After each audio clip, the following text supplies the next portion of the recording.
Merry Christmas. Christmas morning has a way of slowing us down. The house is quieter than usual.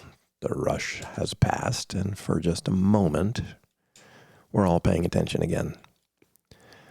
So I want to tell you a small ancient story, one that doesn't shout but whispers. Now, long ago, in a small village in Eastern Europe, there lived a poor widow and her children. They didn't have much. No ornaments, no ribbons, no gold or silver decorations for Christmas. But they did have a tree. It wasn't impressive. There were no lights, no sparkle, just branches, bare and plain.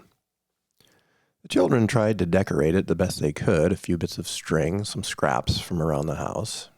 They stepped back and looked at it. They knew it wasn't much. Their mother gathered them close and said something simple. "This is what we have, and it's enough." And that night, the family went to sleep, and while they slept, something else was awake. Spiders. Tiny, unnoticed creatures, working quietly in the dark. They spun their webs across the branches of that tree, thread by thread, patient, faithful, unseen. And when morning came, the children ran to the tree. And at first, they were disappointed. Spider webs. Not decorations, not gifts, just webs. But then the sun rose, and light streamed through the window and touched those threads. And suddenly, the webs shimmered. Silver, gold, beauty where there had been none the night before. What looked like nothing became something breathtaking.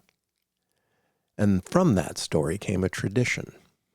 To this day, some families hang spiderweb ornaments on Christmas trees, not because they're strange, but because they remember something important. That God often uses what we overlook. The beauty can come from places we'd never expect. And that provision doesn't always arrive loud or obvious. Here's why I love this story on Christmas morning. The spider didn't know it was making something beautiful. It was just doing what it was made to do, faithfully, quietly, in the dark. And that's how God works so often. Christmas itself came the same way. No spotlight, no palace, no announcement worthy of a king. Just a stable and a baby, and a quiet night. Most of the world missed it, but light touched it, and everything changed. Some of you listening this morning may feel like that tree. You showed up this year, you did your best, but it doesn't feel impressive. Some of you feel more like the spider, working quietly, unseen, wondering if any of it matters. And Christmas answers that question gently. Yes, it matters. You matter. God sees what others don't. He redeems what looks ordinary.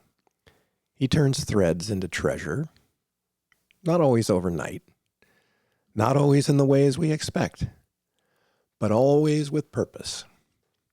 So if you take one thing from this story today, especially if kids are listening, let it be this.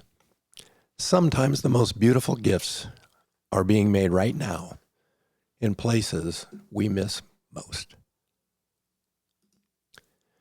Christmas answers that question gently. Yes, it matters. The light shines in the darkness, and the darkness has not overcome it. Light is coming. God is near. And nothing done in faith is ever wasted. Merry Christmas. I love you.